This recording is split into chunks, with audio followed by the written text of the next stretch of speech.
Asia cup में पाकिस्तान की cricket team को भारतीय क्रिकेट टीम ने फिर हरा दिया। बैटर्स चले तो पाकिस्तानी बॉलर्स अच्छी कारकर्दगी ना दिखा सके। एशिया कप सुपर 4 मरहले के मैच में ग्रीन शर्ट्स को शिकस्त। भारत ने मैच 6 विकेटों से जीत लिया। पाकिस्तान ने पहले खेलते हुए भारत को 171 रन का हदफ दिया। जवाब में भारतीय टीम ने 4 विकेटों पर 19वें ओवर्स में स्कोर पूरा कर लिया। अभिषेक शर्मा की 39 गेंदों पर 74 रन की काबिल जिक्र इनिंग्स। पाकिस्तानी बॉलर्स को 5 छक्के और 6 चौके लगाए। भारत की पहली विकेट 105 रन पर गिरी। शुभमन गिल 28 गेंदों पर 47 रन बनाकर आउट हुए। 106 रन पर हारिस रऊफ ने सूर्या कुमार यादव को आउट कर दिया। 123 रन के स्कोर पर अभिषेक शर्मा पवेलियन लौट गए। तिलक वर्मा 30 और हार्दिक पांड्या 7 रन बनाकर नाकाबिल शिकस्त रहे।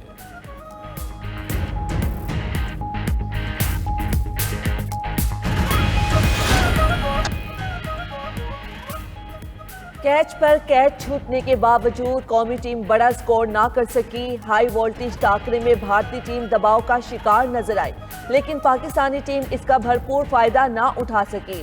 10 ओवर्स में पाकिस्तानी टीम ने 3 विकेट्स पर 110 रन बनाए और आखिरी 10 ओवर्स में सिर्फ 61 रन का इजाफा किया। ओपनर्स के आउट होने के बाद मिडल ऑर्डर्स की सुस्त बैटिंग। हाई वोल्टेज टाकरे में साहिबजादा फरहान ने सबसे ज्यादा 58 रन बनाए। साइम अयूब और मोहम्मद नवाज ने 21-21 रन बनाए। फखर जमान 9 गेंदों पर 15 रन बनाकर मुतनाज़े कैच का शिकार हो गए। सलमान आगा 17 और फहीम अशरफ 20 रन बनाकर नाकाबिले शिकस्त रहे। दूसरी तरफ भारत की दूसरी बार स्पोर्ट्समैन स्पिरिट की खिलाफ वर्जी। टॉस पर भारतीय टीम के कप्तान ने पाकिस्तानी कप्तान से हाथ ना मिलाया। फखर जमान का कैच आउट थर्ड अंपायर का थर्ड क्लास फैसला करार। थर्ड अंपायर की तरफ से दिया गया आउट मुतनाज़े हो गया। वीडियो में साफ नजर आ रहा है कि भारतीय विकेट प्लेयर ने कैच ड्रॉप कर दिया। गेंद भारतीय विकेट कीपर के ग्लव्स में जाने से पहले ग्राउंड से टकराई, लेकिन थर्ड अंपायर ने हैरानकुन तौर पर फखर जमान को कैच आउट करार दे दिया। मुतनाज़े फैसले पर अंपायरिंग के मयार पर सवाल उठ गए। उधर सोशल मीडिया पर टॉप 10 ट्रेंड बन गया। सोशल मीडिया सार्फिन ने फखर जमान को नॉट आउट करार दे दिया। साबिक फास्ट बॉलर मोहम्मद आमिर का कहना है कि फखर जमान आउट नहीं थे। भारतीय सहावी प्रताप सिंह ने भी कहा कि फखर जमान आउट नहीं लगते। भारतीय अखबार इंडिया टुडे के सहाफी राहुल रावत ने भी फखर जमान को नॉट आउट करार दे दिया। साबिक क्रिकेटर फवाद आलम ने कहा कि हम 11 नहीं 14 खिलाड़ियों के खिलाफ खेल रहे थे।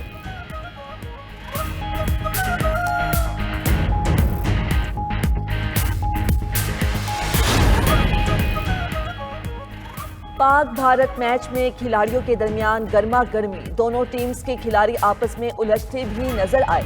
शाहीन आफरीदी और हारिस रऊफ की बॉलिंग के दौरान भारतीय बैटर शुभमन गिल और अभिषेक शर्मा के दरमियान तल्ख जुमलों का तबादला हुआ।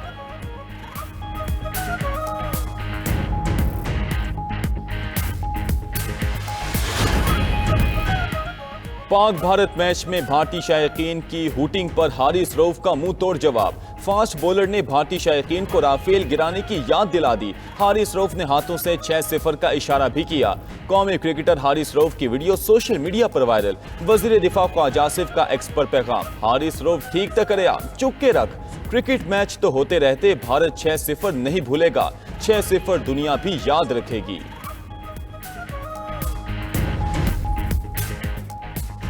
वजीर आजम शहबाज शरीफ की आज बरतानिया से अमेरिका रवानगी शेड्यूल। वजीर आजम अक़वाम मुत्तहिदा के जनरल असम्बली इजलास में शरीक होंगे। शहबाज शरीफ की अमेरिकी सदर ट्रंप से मुलाकात भी होगी। 6 इस्लामी ममालिक के सरबराहान भी ट्रंप से मिलेंगे।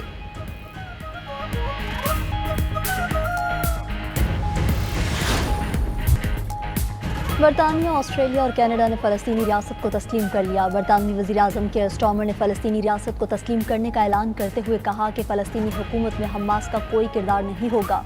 कनाडा का भी फ़लस्तीनी रियासत को बाज़ाब्ता तौर पर तस्लीम करने का ऐलान। कैनेडियन वज़ीर आज़म मार्क कार्नी ने कहा कि 2 रियासती हल ही इसराइल और फ़लस्तीन के दरमियान पायदार अमन का वाहिद रास्ता है। कनाडा फ़लस्तीनी अथॉरिटी के साथ मिलकर इस्लाहात पर काम करेगा। ऑस्ट्रेलिया ने भी फ़लस्तीनी रियासत को बाज़ाब्ता तौर पर तस्लीम कर लिया। ऑस्ट्रेलियावी वज़ीर आज़म एंथनी अल्बानी ने कहा कि फ़लस्तीनी अवाम की अपनी रियासत के जायज़ और देरीना हक को तस्लीम करते हैं। उधर पुर्तगाल ने भी आज फ़लस्तीनी रियासत को तस्लीम करने का इंदिया दे दिया। अक़वाम मुत्तहिदा की जनरल असम्बली का अहम इजलास कल होगा। सऊदी अरब और फ्रांस की मेज़बानी में फ़लस्तीन कॉन्फ्रेंस आज होगी। फ़लस्तीन कॉन्फ्रेंस का मकसद 2 रियासती हल को अमली जामा पहनाना है।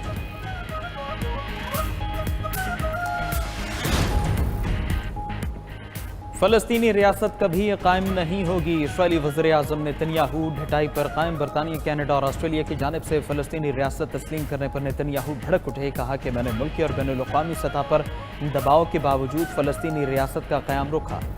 فلسطین کو تسلیم کرنا حماس کو فائدہ دے گا۔ مزید کہا اسرائیل مقبوضہ مغربی کنارے میں غیر قانونی بستیوں کی تعمیر جاری رکھے گا۔ دوسری جانب حماس کا یورپی ممالک کی طرف سے فلسطینی ریاست کو تسلیم کیے جانے کا خیر مقدم، کہا مغربی اقدام آزاد فلسطین کے لیے اہم ہے، یورپ فلسطینی ریاست کے لیے اب عملی اقدامات کرے۔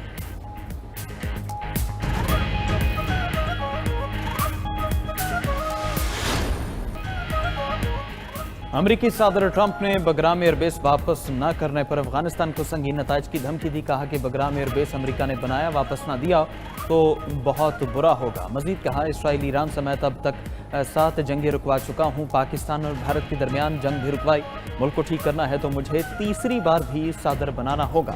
ترجمان وائٹ ہاؤس کیرولائن لیوٹ کا کہنا ہے امریکہ میں $1 لاکھ کی H-1B ویزا فیس آج سے نافذ ہو گئی۔ H-1B ویزا فیس ہر سال نہیں، فی پیٹیشن لی جائے گی۔ خبر ایجنسی کے مطابق H-1B ویزوں میں بھارت کا سب سے زیادہ 71% حصہ ہے۔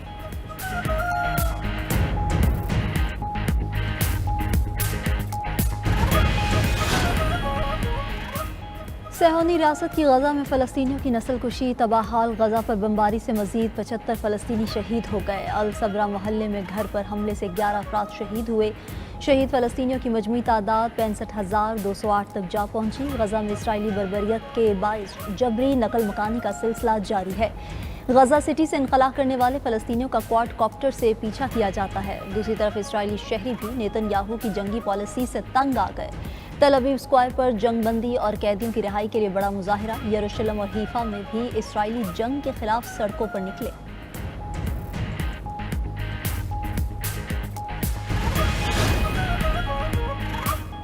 غزہ جنگ بندی پر دوبارہ ثالثی سے پہلے اسرائیل معافی مانگے، قطر کا بڑا مطالبہ سامنے آ گیا۔ عرب میڈیا کے مطابق اسرائیل کے معافی مانگنے تک ثالثی کا عمل شروع نہیں ہوگا۔ دوسری طرف قطر نے اسرائیلی حملے پر بین الاقوامی سول ایویشن آرگنائزیشن کو خط لکھ دیا، موقف اختیار کیا کہ دوحہ پر اسرائیلی حملہ Chicago convention on international civil aviation کی خلاف ورزی ہے، بین الاقوامی قانون کے تحت اپنے تمام حقوق محفوظ رکھتے ہیں۔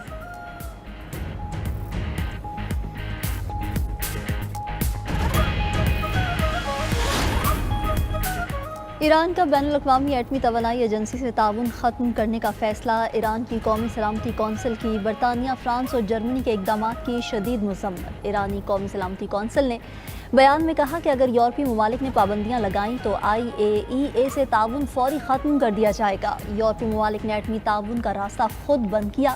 اس سے پہلے ایرانی صدر نے کہا تھا کہ تہران حد سے زیادہ مطالبات کے سامنے ہتھیار نہیں ڈالے گا۔